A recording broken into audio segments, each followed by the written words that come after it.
여러분 안녕하십니까? 뉴스9 윤정호입니다. 참 세상에 이런 일이 있습니다. 하다 어떻게 오물을 풍선에 실어 우리 쪽으로 내려보냅니까? 어처구니가 없습니다. 그것도 이른바 조선인민민주주의 공화국이라는 러시아나 중국이 볼 때는 정상적인 국가의 수뇌부가 이런 짓을 시키다니 도대체 이해할 수가 없습니다. 어젯밤 많은 분들이 느닷없는 재난 문자에 놀라셨을 텐데 서울 도심부터 멀리는 경남 거창까지 수백 개의 풍선이 떨어졌고 광화문 한복판 외교부 청사 옥상에서도 발견됐습니다. 나름 공들였던 위성 로켓 발사에 실패해서 애먼데 화풀이를 하는 건지 아니면 군사적, 정치적 노림수가 있는 건지 그 의도부터 짚어보겠습니다. 먼저 차정승 기자가 현장을 취재했습니다. 서울 종로의 한 초등학교 앞에 온갖 종이 조각이 널브러져 있습니다. 출동한 군인들이 접근을 통제하고 내용물을 이리저리 뒤져봅니다. 처음에는 사고 난 줄 알았죠. 진짜 바로 앞에서 풍선 터지는 그 정도의 소리가 들렸는데 북한이 살포한 오물 풍선은 청와대 인근 지역 4곳에서 잇따라 발견됐는데 외교부 청사 옥상도 포함됐습니다. 성남의 한 아파트에서도 새벽부터 주민 신고가 잇따랐습니다. 이곳은 군사분계선에서 직선거리로 70km쯤 떨어진 지역으로 풍선은 바람을 타고 남쪽으로 내려오다가 이 나뭇가지에 걸려 멈췄습니다. 이게 갑자기 이런 일이 있으니까는 왜 그러냐고. 있어서는 안 될 일이고 무서워요. 아무튼 전북 무주에선 전깃줄에 걸린 풍선이 발견됐고 경남 거창까지 날아간 풍선은 논밭에 떨어졌습니다. 북한이 대남 풍선을 날린 건 2016년 이후 8년 만입니다. 전국 각지에서 260개 넘는 풍선이 발견됐는데 지금까지 북한이 하루 동안 날린 풍선 개수로는 최다 규모입니다. 한밤 날아온 오물 풍선에 수도권 일부 지역에선 재난 문자가 발송됐습니다. 지금 시대가 어떤 시대인데 그거를 다시 뿌리는 게 요즘 세상에 있을 수 있느냐. 북한은 오물풍선 살포와 함께 GPS 전파 교란도 시도했는데 동시다발적인 공격으로 혼란을 극대화하려는 의도로 풀이됩니다. TV조선 차정승입니다. 풍선에 실린 내용물도 가관입니다. 8년 전엔 오물이 전단과 함께 날아왔는데 이번엔 그야말로 거름에 분변, 쓰레기로 가득했습니다. 북한이 이렇게 신경질적으로 테러를 하는 이유는 대북 전단 때문인 걸로 알려졌습니다. 특히 요즘엔 전단을 보내는 기술도 정밀화돼 북한 체제에 큰 위협이 되는 걸로 보입니다. 이어서 김충영 기자의 보도입니다. 북한에서 날린 풍선엔 거름으로 쓰는 두엄과 분변, 그리고 북한 상표가 선명한 생활 쓰레기들로 가득합니다. 2016년 박근혜 정부를 비난한 선전물이 담겼던 것과도 대조적입니다. 북한 국방성 부상은 지난 26일 기구를 활용한 대북 전단은 군사적 목적으로 이용될 수 있는 위험한 도발이라며 보복 살포를 예고했습니다. 수많은 휴지장과 오물짝들이 곧 한국 국경 지역과 중심 지역에 살포될 것이며 이를 수거하는 데 얼마만한 공력이 북쪽으로 바람이 부는 5월 들어 탈북 단체들이 대규모 전단을 날리기 시작했는데 일정한 간격으로 전단을 한 장씩 자동으로 뿌려지는 기술까지 동원돼 과거보다 더 광범위한 살포가 가능해졌습니다.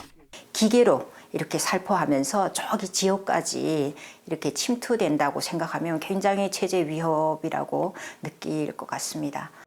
한류 콘텐츠부터 김정은 일가의 비하까지 담긴 USB 메모리와 전단이 체제에 적지 않은 위협이 되는 겁니다. 김정은이 가장 아파하는 부분들이에요. 가계도, 자기네 엄마 고영이 제일교포, 이모는 탈북자 이런 내용들이 들어있거든요. 우리 군은 오물풍선 살포에 사격을 포함한 별도의 대응을 하진 않았습니다. 군 관계자는 북한의 대응 사격 명분을 주지 않기 위해 대응하지 않았다며 전단의 내용물은 파악하고 있었다고 설명했습니다. TV조선 김충영입니다. 북한의 이 같은 오물풍선이나 GPS 교란은 일종의 심리전으로 봐야 할 겁니다. 최근 우크라이나와 이스라엘 전장에서도 볼 수 있듯 잘못된 정보를 입력시켜 혼란을 일으키는 이른바 인지전이 현대전에서 늘고 있는데 이에 발맞춰 국방부도 사이버 심리전을 전담할 부서를 신설하는 방안을 추진 중인 것으로 파악됐습니다. 윤동빈 기자가 단독 취재했습니다.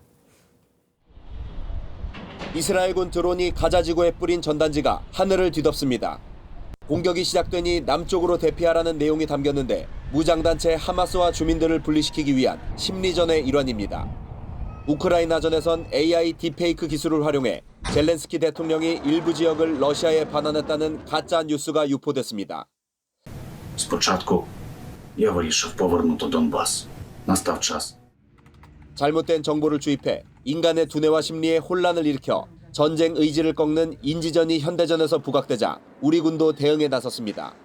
국방부는 9.19 군사합의와 대북 협상을 담당했던 북한 정책과를 대북 전략과로 바꾸고 인지전과 심리전 총괄 임무를 맡기기로 했습니다. 이번처럼 북한이 대량의 오물풍선을 날려보내거나 GPS 교란을 시도할 때 방어를 하는 것은 물론 대북 확성기 재개와 같은 공세적 대응 검토도 담당할 전망입니다. 국방부 고위 관계자는 기존 대북 협상과 군사회담 준비 업무보다는 인지전 전략 수립이 주 임무가 될 것이라고 설명했습니다.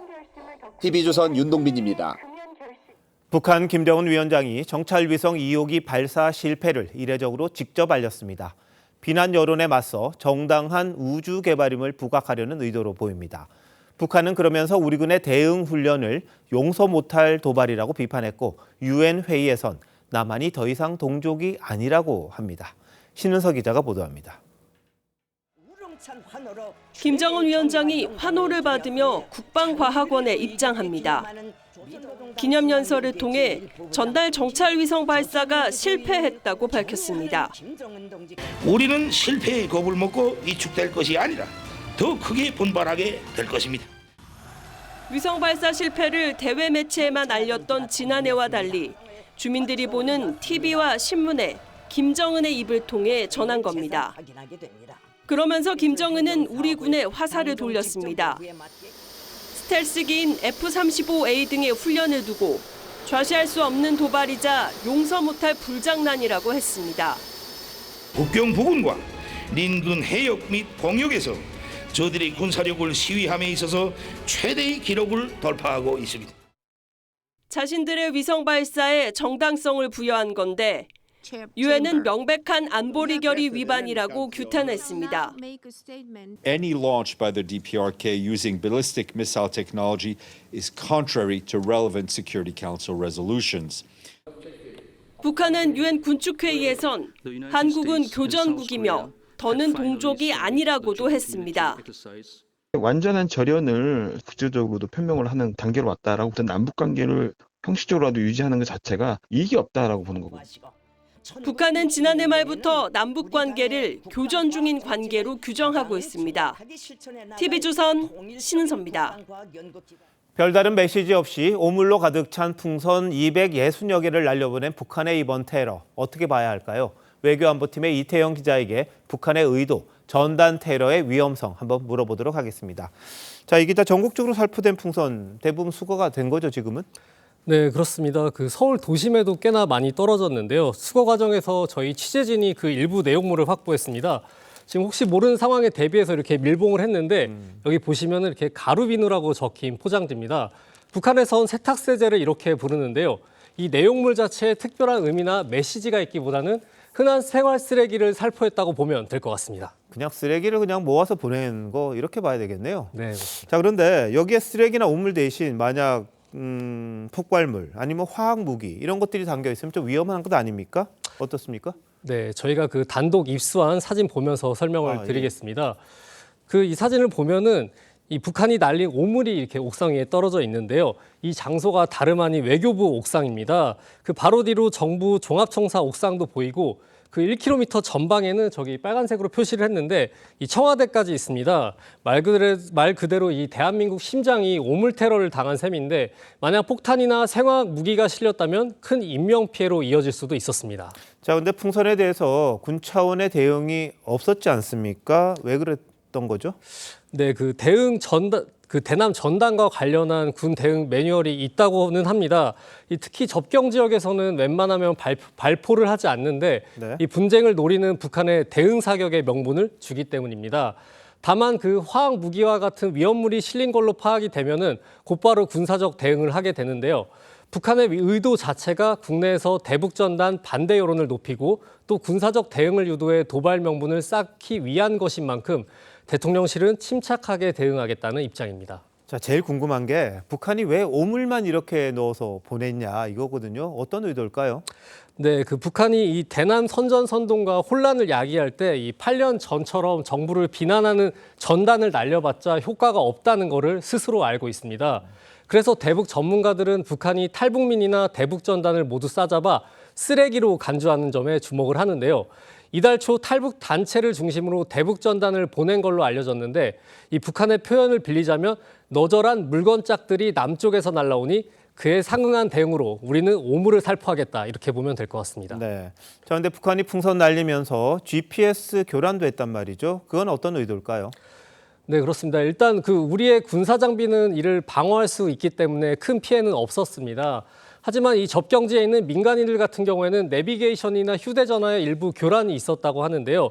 이 오물풍선으로 심리적이나 물적으로 피해를 가하고 또 GPS 교란으로 혼란을 가중시키려 한 의도로 보입니다. 네, 북한이 그만큼 대북 전단에 신경질적인 반응 보이는 거, 그게 체제 위협에 상당하다 이렇게 보는 거라고 봐야겠죠? 네, 그렇습니다. 이 가장 대표적인 사례가 2020년에 있었던 남북 연락사무소 폭파입니다.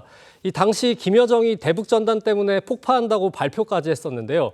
이 문재인 전 대통령은 저열한 수준의 대북 전단이 부끄럽다는 반응을 보였고, 당시 민주당 주도로 대북 전단 금지법이 통과돼 이 전단 살포가 한때 봉쇄되기도 했지만 헌법재판소에서 위헌 결정으로 다시 재개가 됐습니다.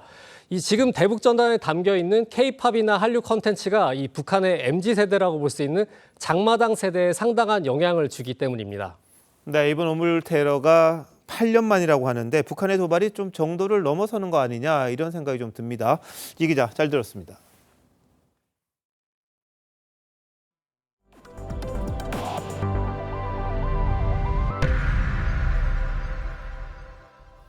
윤석열 대통령이 어제 야당이 단독 처리한 5개 법안 중 4개 법안을 국회로 다시 돌려보냈습니다. 세월호 피해 지원법은 받아들여 전체 거부라는 비판을 일단 면했지만 민주당은 입법권 침해라며 반발했습니다. 황선영 기자입니다. 윤석열 대통령이 국회에 재의결을 요구한 법안은 전세 사기 특별법과 민주유공자법 등 4개 법안입니다. 모두 여야 합의가 이뤄지지 않은 상태에서 민주당 주도로 본회의에 직회부돼 강행 처리된 법안들입니다. 21대 국회 종료를 앞두고 국회에서 통과된 법률을 재논의하게 되어 정말로 안타깝게 생각합니다. 21대 국회 임기가 오늘로 끝나면서 대통령이 제의를 요구한 이들 4개 법안은 재의결 절차 없이 자동 폐기됩니다. 다만 정부는 세월호 피해 지원법은 제의를 요구하지 않고 공포를 결정했습니다. 여야 합의 없이 처리된 법안 가운데 첫 수용 사례입니다. 피해자 의료비 지원 기한을 연장하는 법안이므로 제의 요구권 행사를 건의하지 않겠습니다. 당초 다른 법안과 함께 거부권을 행사하는 방안이 검토됐지만 5개 법안 모두를 거부하는 데 따른 부담이 작용한 것으로 보입니다. 민주당은 국회 입법권을 침해했다고 거세게 반발했습니다. 또 거부권을 행사하겠다는 대통령, 이게 정상입니까? 삼권 분립 정신을 뒤흔드는 반민주적 폭거를 강력하게 규탄합니다.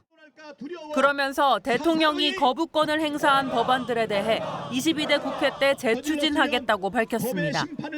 TV조선 황선영입니다.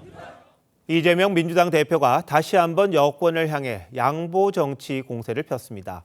연금 개혁을 여당 안에 합의해 주는 듯 하더니 이번엔 전국민 민생회복 지원금을 선별적으로 지급하는 것도 좋다며 한 발 물러선 겁니다.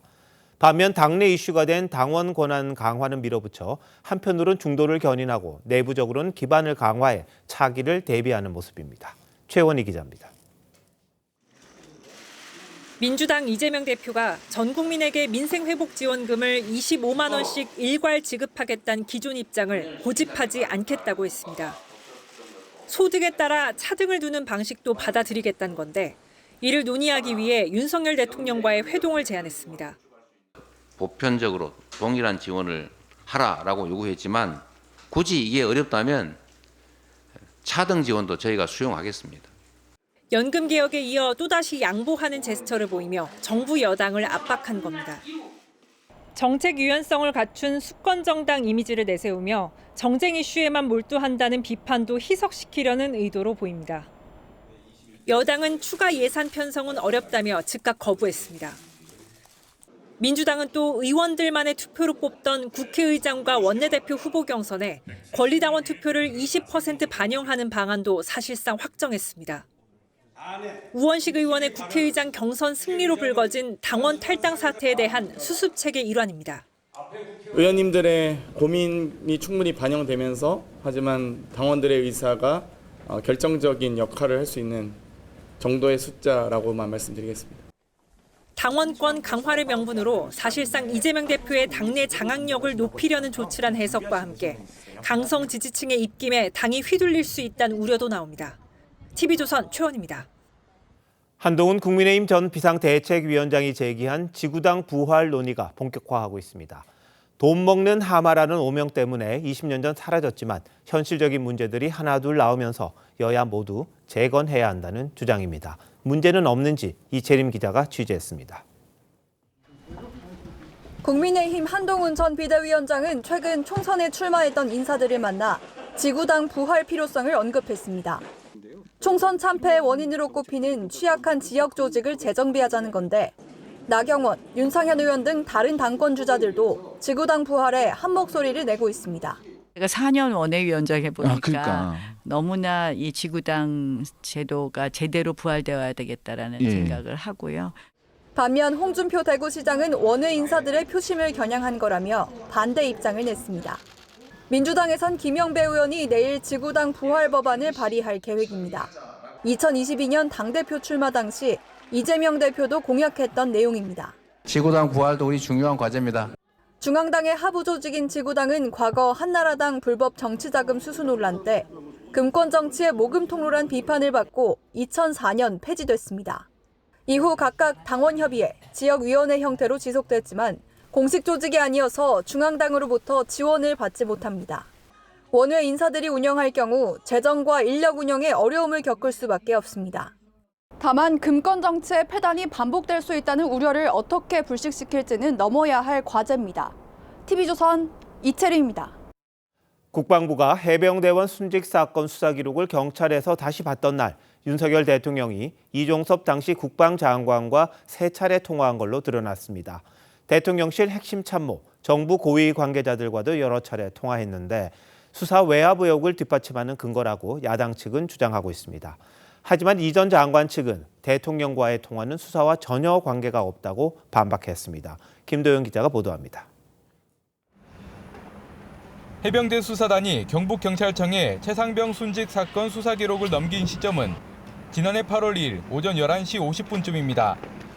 박정훈 전 수사단장 측이 공개한 이종섭 전 장관 통화 기록에 따르면 같은 날 오후 12시 7분부터 윤석열 대통령이 개인 휴대전화로 이종섭 전 장관에게 3차례 전화를 걸어 통화가 이뤄졌습니다.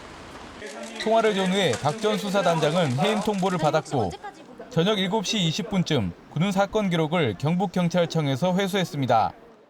사건 기록 회수 이후 이 전 장관과 김용현 대통령 경호처장이 8차례에 걸쳐 통화나 문자를 주고받은 사실도 드러났습니다. 이 전 장관은 비슷한 시기 한덕수 국무총리와 이상민 행안부 장관, 박문규 국무조정실장과도 통화했습니다. 이에 대해 이 전 장관 측은 대통령실 그 누구로부터도 임성근 사단장을 피의자에서 빼라는 말을 들은 적 없다며 대통령과의 통화는 박 전 단장에 대한 수사 지시나 인사 조치와 무관하다고 밝혔습니다. TV조선 김도영입니다. 민주당은 통화 내역을 가지고 윤석열 대통령 탄핵 띄우기에 나섰습니다. 이와 함께 어제 부결된 해병대원 특검법을 보완해서 22대 국회에서 곧바로 재추진하기로 했습니다. 특검 추천 권한을 비교섭 단체까지 확대하는 것도 검토 중이라는데 이게 뭘 뜻하는지 최민식 기자가 취재했습니다. 민주당 의원들이 용산 대통령실 앞에 모였습니다. 대통령 수사 외압 의혹 대통령이 직접 답하라! 윤석열 대통령과 이종섭 전 국방장관의 통화를 거론하며 대통령이 수사 외압의 장본인이라고 공세를 폈습니다. 대통령이 직접 개입했다는 증거라고 할 수 있습니다. 자신의 범죄 의혹을 감추기 위해 해병대원 특검법을 거부하면서 수사를 방해한 것. 윤 대통령과 이 전 장관의 통화를 국정농단 사태 당시 태블릿 PC와 비유하기도 했습니다. 통화 내용 가운데 위법 사실이 확인되면 탄핵 사유가 될 수 있다는 겁니다. 윤석열 정권 탄핵의 스모킹 건이자 트리거가 될 것인지 탄핵 열차가 기적 소리를 울리고 있습니다. 민주당은 22대 국회가 개원하는 내일 해병대원 특검법을 1호 법안으로 당론 발의할 예정입니다. 특별검사 추천 권한을 다른 비교섭 단체까지 확대하는 내용을 담는 방안도 검토 중입니다. 폐기된 법안은 대통령에게 특검 후보 2명을 추천하는 권한을 사실상 민주당이 독점했었는데 새 법안은 다른 야당까지 포함시키겠다는 겁니다. 특검 추천 과정에서 여당은 그대로 배제하면서도 조국 혁신당 등 다른 야당과의 공조는 더욱 강화하겠다는 전략으로 풀이됩니다. TV조선 최민식입니다. 해병대원 수사 외압 의혹이 정치 공방으로 번지고 있지만 핵심은 누가 어디까지 책임을 져야 하느냐일 텐데요. 법적 쟁점은 뭔지 사회법조팀의 황병준 기자와 이야기를 한번 나눠보도록 하겠습니다. 황 기자, 이번 사건이 말이죠. 해병대 수사단이 수사 기록을 경북경찰청에 넘겼어요. 근데 이걸 다시 국방부가 회수한 거, 이게 시작이잖아요. 근데 애당초 해병대 수사단에 수사권이 있었습니까? 네, 법적으로 보면 해병대 수사단의 수사권은 없습니다. 이 고 이해람 중사 사망 사건 이후 개정된 군사법원법을 보면요, 이 사망, 성폭력, 입대 전 범죄를 민간 법원이 재판하는 범죄로 규정을 하고 이 군 수사기관은 이 경우 경찰 등 민간 수사기관에 이첩해야 한다고 명시하고 있습니다. 그러다 보니 지난 23일이죠. 군기 훈련을 받은 뒤 이틀 만에 사망한 육군 훈련병에 대해서도 군 수사기관이 아닌 경찰이 처음부터 직접 수사를 하고 있습니다. 다만 군사법원법 개정 이후에도 이 군이 사망 사건에 대해 기본 조사를 한 뒤 경찰에 넘기는 관례가 남아 있는데요.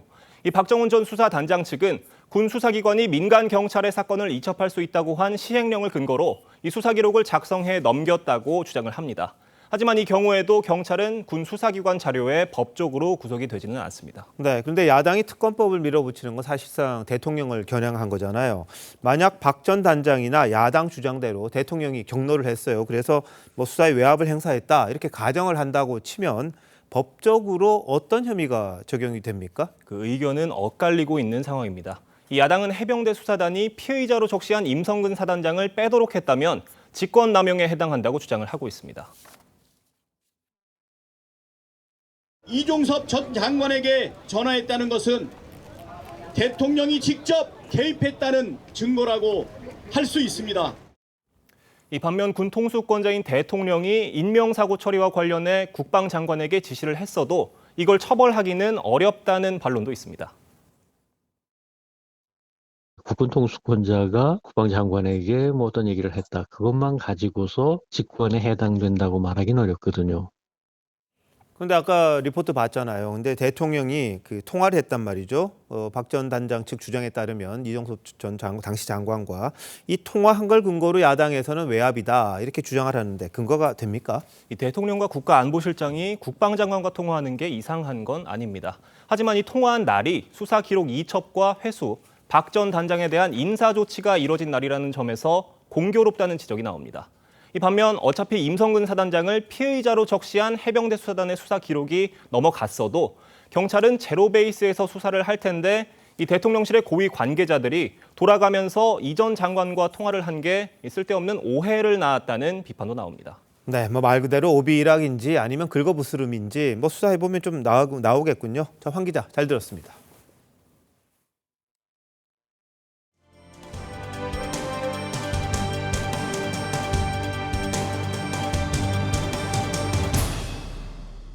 출산율이 발표됐습니다. 지난 1분기 합계 출산율이 처음으로 0.7명대로 떨어졌습니다. 가임기 여성 100명, 그러니까는 실제로는 남녀 200명이 평생 낳는 아이 숫자가 70명에 그친다는 얘기입니다. 0.76이라는 숫자가 한 세대가 지나면 얼마나 심각해지는지 짚어보죠. 지난 1분기에 태어난 0.7명, 70명이 절반은 남아 절반은 여아일 거라고 가정을 하고 35명의 지난 1분기 합계 출산율 0.76을 곱하면 27명으로 줄어드는 겁니다. 결과적으로 지금 남녀 200명으로 한 세대 반이 지나면 27명만 출생이 된다는 의미입니다. 대략 30년 후 대한민국 영유아 세대가 얼마나 작아지게 되는 건지 체감이 되실까요? 이런 우려를 해소하고자 서울시가 우리 미래 세대를 위한 대책을 내놨습니다. 셋째를 낳으면 살던 집을 시세보다 20% 더 싸게 구입하는 대책 등인데요. 고승현 기자가 전하겠습니다. 결혼 정년기의 젊은 층에게 결혼의 가장 큰 걸림돌이 뭔지 물어봤습니다. 집 문제 때문에 좀 오래 연애를 해도 결혼을 망설이게 되거나 그런 것들이 있는 것 같아요. 아파트 평당 평균 분양가가 4천만 원에 육박하고 전세 가격 상승 랠리가 이어지고 있는 서울에서 내 집 마련은 결혼한 신혼부부에게도 가장 큰 고민입니다. 향후 한 정말 10년, 20년이 지나야지만 집을 살 수 있지 않을까라는 생각이 실제로는 현실적으로 들고 있습니다. 집 걱정을 덜어주기 위해 서울시는 3년간 4,396가구의 공공주택을 신혼부부에게 공급합니다.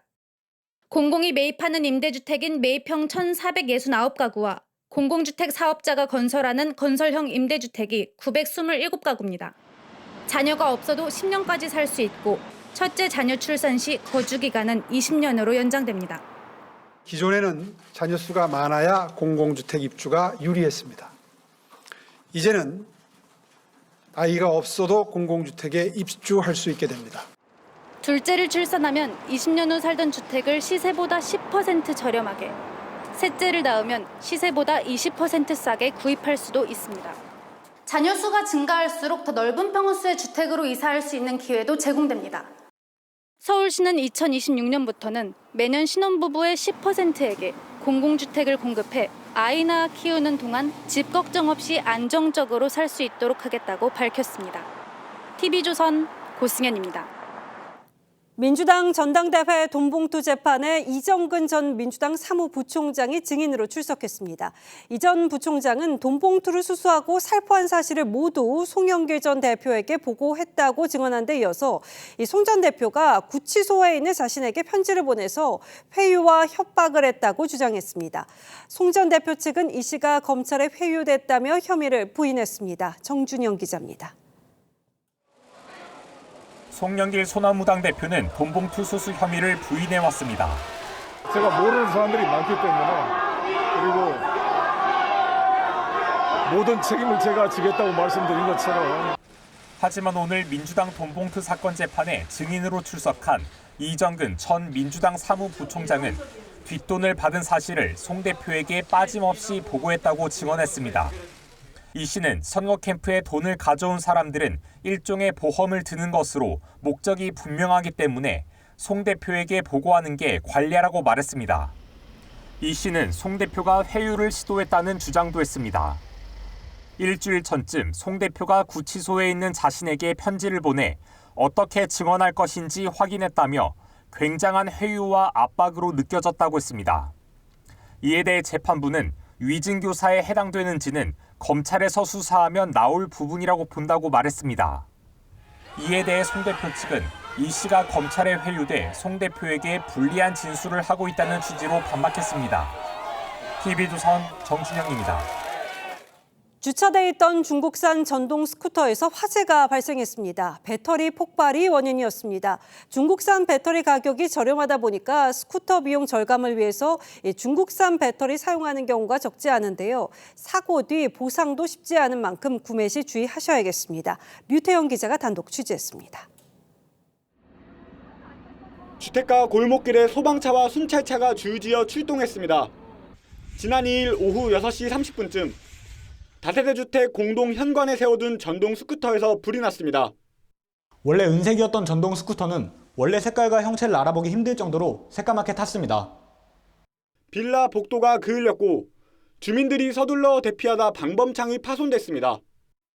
1,000만 원 가까이 이렇게 들어갔어요. 지금 한 7세대 같이 합의를 봐야 되는 상황이다 보니까. 소방당국은 중국산 전동 스쿠터 배터리가 원인을 알 수 없는 전기적 요인으로 폭발했다고 결론 내렸습니다. 하지만 보상받을 길은 막막합니다. 중국 제조업체는 보상 문의를 묵살하고 있고 국내 판매업체는 사고 책임은 중국 제조사에 있다는 말만 되풀이하고 있습니다. 한국 소비자원도 할 수 있는 게 없다며 소송을 권합니다. 소송도 이제 가도 솔직히 몇 년 걸릴 수도 있는 부분이고 좀 많이 막막해서. 전동 스쿠터와 킥보드 화재는 2019년 12건에서 2023년 156건으로 4년 새 13배 늘었습니다. TV조선 류태영입니다.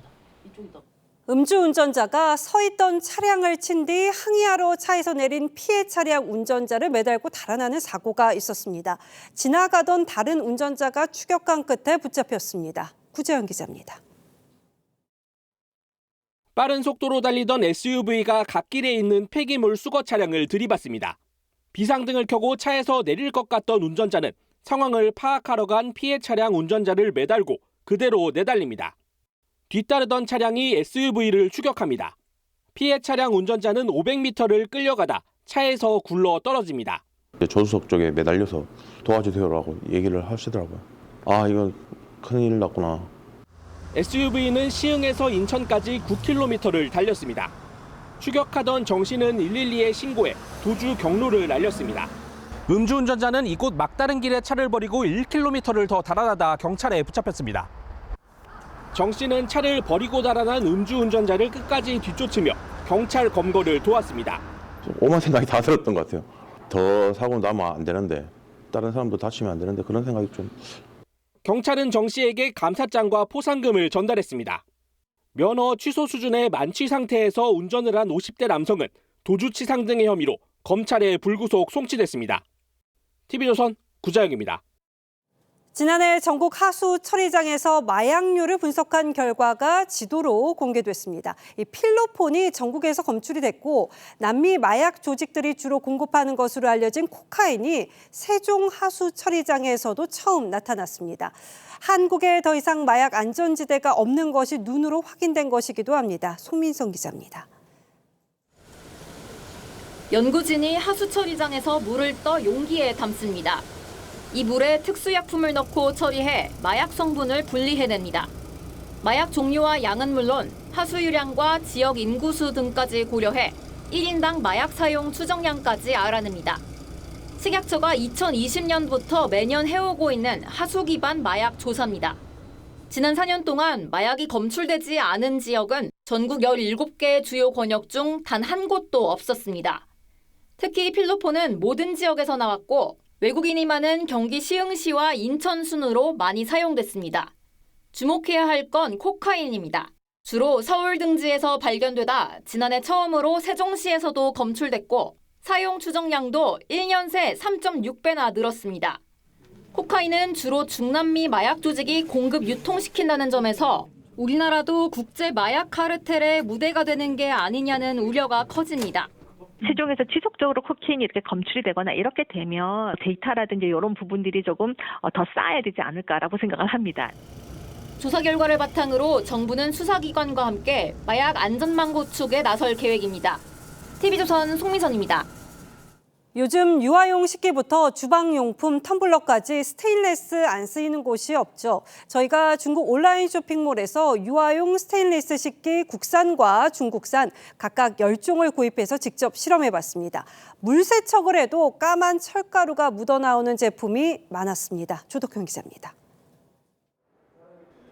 포장을 갓 뜯은 중국산 스테인리스 식기들입니다. 매끄럽고 반짝이는 제품 표면을 식용유 묻힌 티슈로 닦아내자 시꺼먼 찌꺼기가 잔뜩 묻어나옵니다. 와, 나온다. 시커멓게 나오네. 물 세척을 하면 어떨까? 기름으로 한 번씩 닦아낸 국산과 중국산 컵인데요. 주방 세제로 설거지를 한 뒤엔 연마제가 다 없어질지 한번 실험해 보겠습니다. 물 세척 뒤에도 까만 찌꺼기가 계속 묻어 나옵니다. 세제에 묻혀서 닦고 그렇게만 지금 하고 좋은 있어요. 계속 나온다 그러면 애들이 계속 마시게 되잖아요. 그러니까 누구지? 쓰고 싶지 않아요. 실험 결과 중국산은 10종 중 6종, 국산은 4종에서 눈에 보일 정도로 까만 이물질이 나왔습니다. 이 검은 물질은 스테인리스 마감 과정에 사용하는 연마제 성분으로 국내에서는 소량 섭취 시 몸에 해가 없는 스테아렌산과 산화 알루미늄만을 쓰도록 규제하고 있습니다.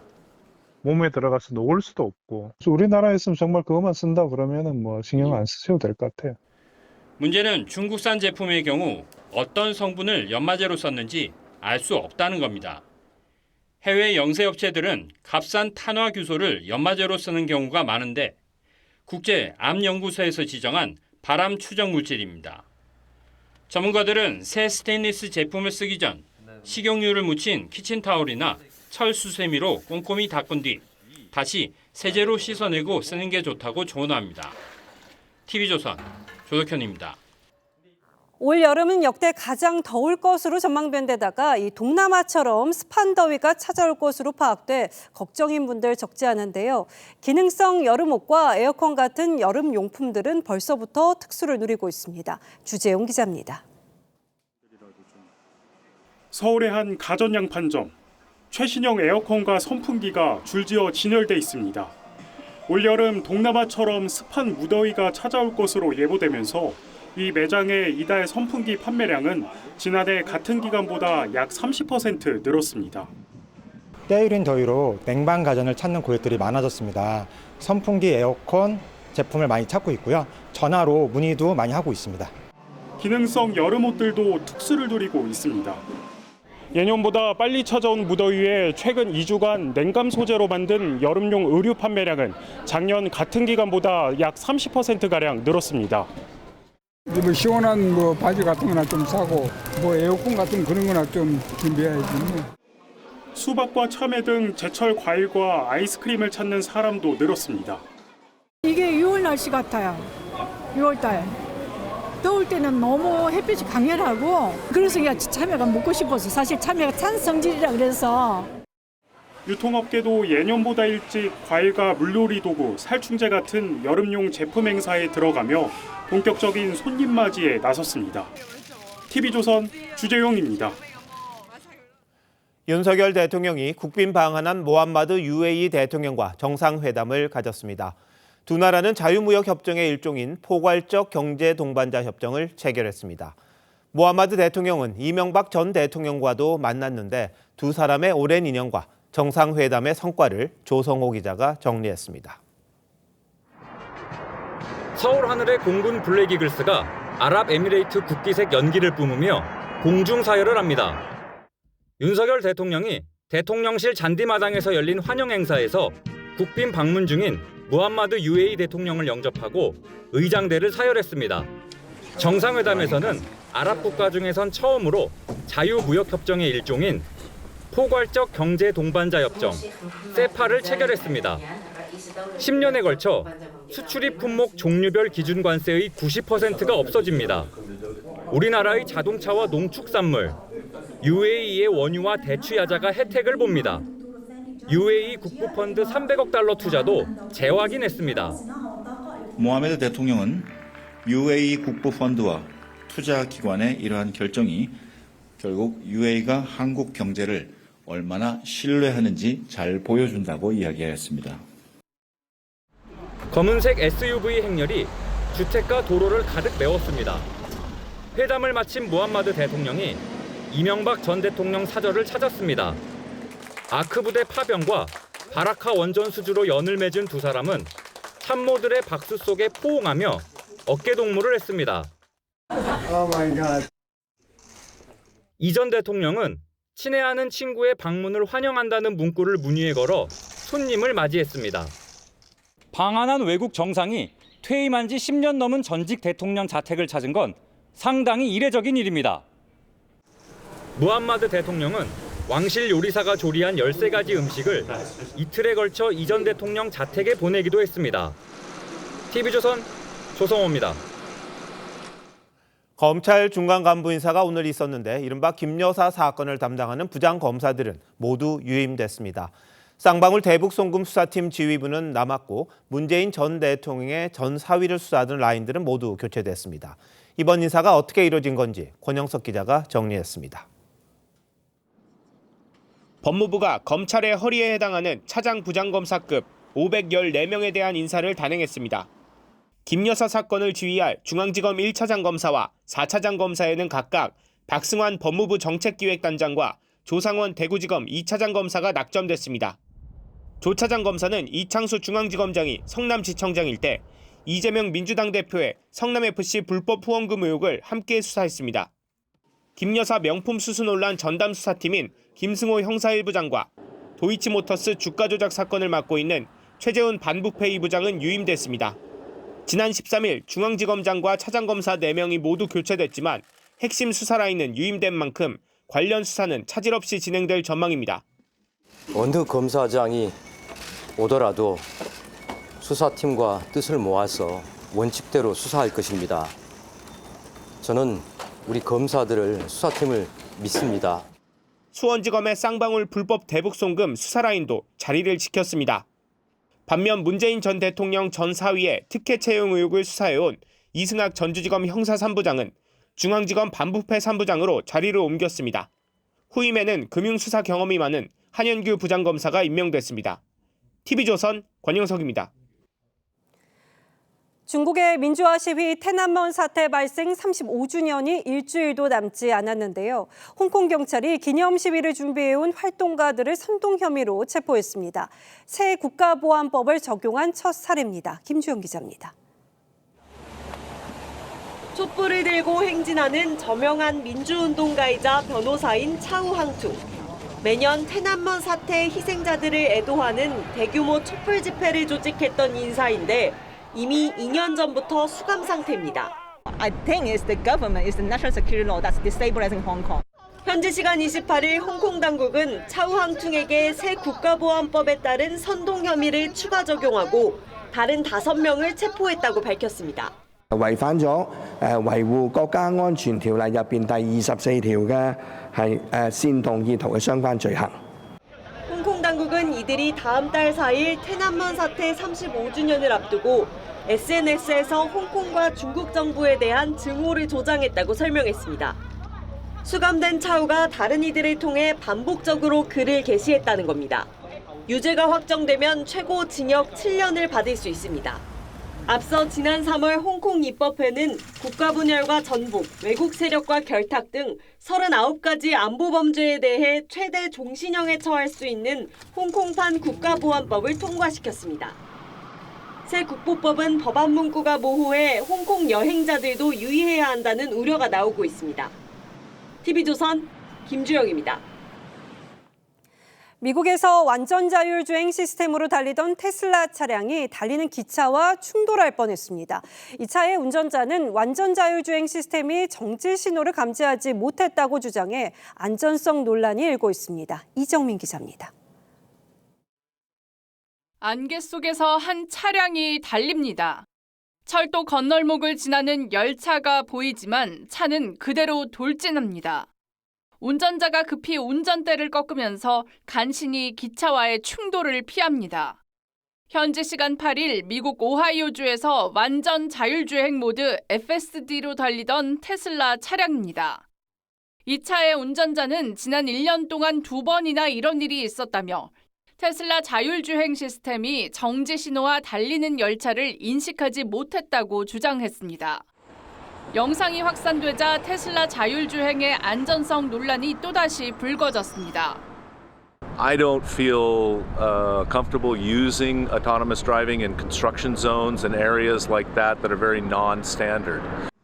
지난 2022년 미 도로교통안전국이 발표한 자율주행 차 사고 392건 가운데 70%가 테슬라 차량이었습니다. Tesla advertises its driver assist features as autopilot or full self-driving they are not fully self-driving. 전문가들은 자율주행을 하더라도 운전자가 도로 상황에 늘 주의를 기울여야 한다고 강조합니다. TV조선 이정입니다. 우리나라 제작자가 만든 순수 창작 뮤지컬이 뮤지컬 본고장으로 진출한 데 이어서 우리 뮤지컬 스타의 월드 투어도 실현됐습니다. K-팝에 이어 K-뮤지컬이 울려줄 승전보를 기대해 봅니다. 장동욱 기자입니다.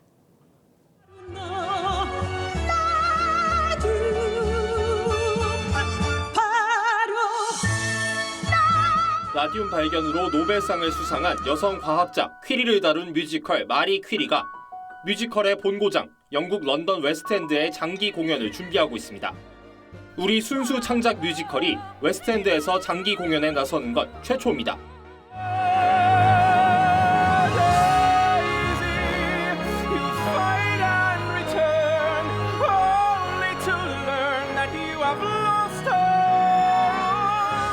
세계 뮤지컬의 중심인 미국 뉴욕 브로드웨이에서 사상 처음으로 우리 프로듀서가 제작을 총괄한 위대한 개츠비도 주목을 끌고 있습니다.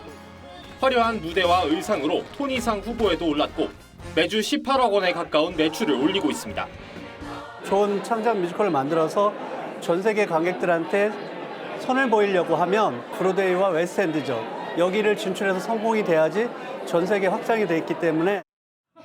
데뷔 16년 차를 맞은 뮤지컬 배우 카이는 우리 뮤지컬 스타로는 처음으로 월드 투어에 나섰습니다. 미국 음악의 성지 뉴욕 카네기홀을 비롯해 LA, 중국, 일본을 거치며 세계 팬들과 만났습니다.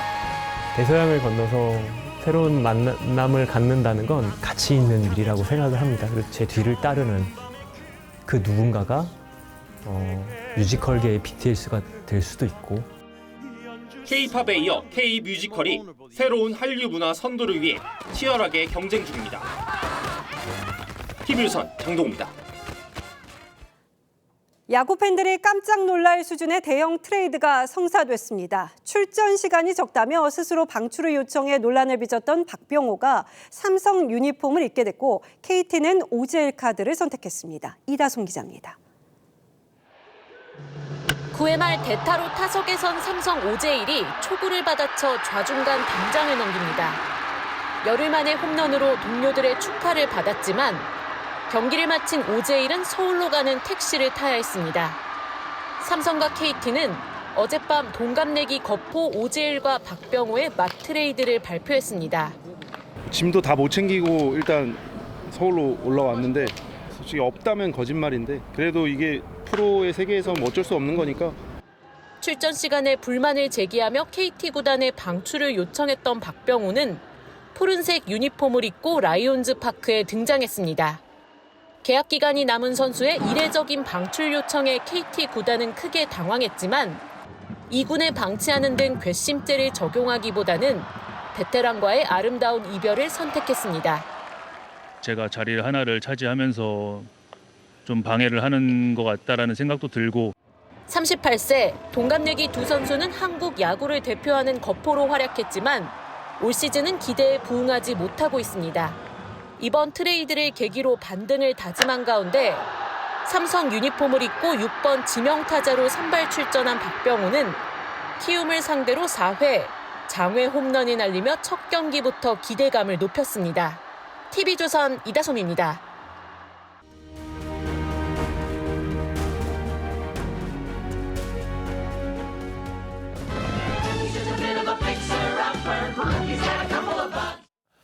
엘사의 동생 안냐가 찾아오자 트롤들이 얼음 배달부 크리스토프와 맺어주려 합니다. The only fixer-upper fixer that can fix a fixer-upper is. 픽스어퍼는 허름에서 집값보다 수리비가 더 드는 집을 가리킵니다. 미국 HGTV 인기 프로그램이기도 하죠.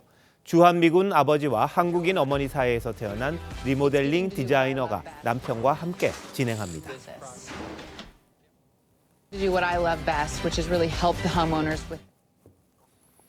하지만 도저히 고칠 수 없는 구제불능 픽스어퍼도 있습니다. 그렇다면 미련을 버리는 수밖에 없지요. 네가 앞으로 뭘 하든 하지 마라.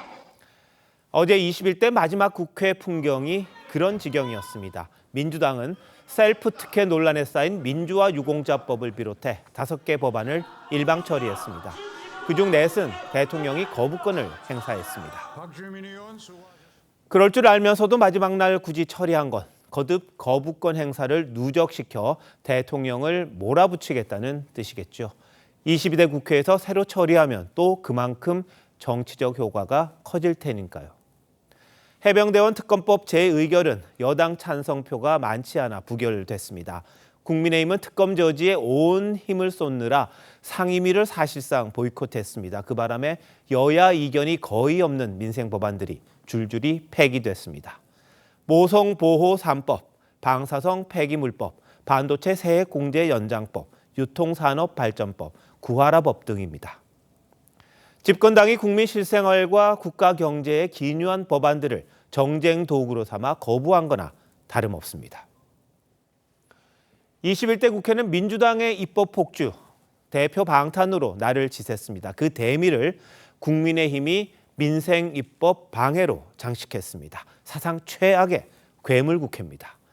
새 국회도 더하면 더했지 못하지 않을 것 같습니다. 우리 사람 되는 거 힘들어. 힘들지만 우리 괴물은 되지 말고 살자. 어? 하지만 그마저도 난망일까요?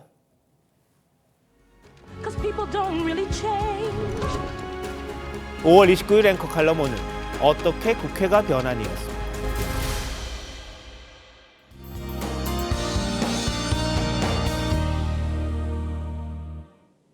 오늘은 화창했는데 내일은 오후부터 하늘이 차츰 흐려지겠습니다. 구름이 해를 가려도 내일 서울의 낮 최고 기온 26도 등 대부분 지역의 낮 기온이 25도를 웃돌며 덥겠습니다. 내일도 낮 동안 강한 자외선을 조심하셔야겠고요. 높아지는 오존 농도에도 주의가 필요한 곳들이 있겠습니다. 내일 아침 기온은 서울이 17도, 대구 16도, 강릉 19도로 오늘보다는 쌀쌀함이 덜하겠습니다. 낮 최고 기온은 서울이 26도, 청주와 전주, 광주가 27도로 오늘보다는 약간 낮아지겠습니다. 내일 서해상과 동해상에 바다 안개가 끼겠고 해안가로는 강한 너울성 파도가 밀려와 안전사고에 유의하셔야겠습니다.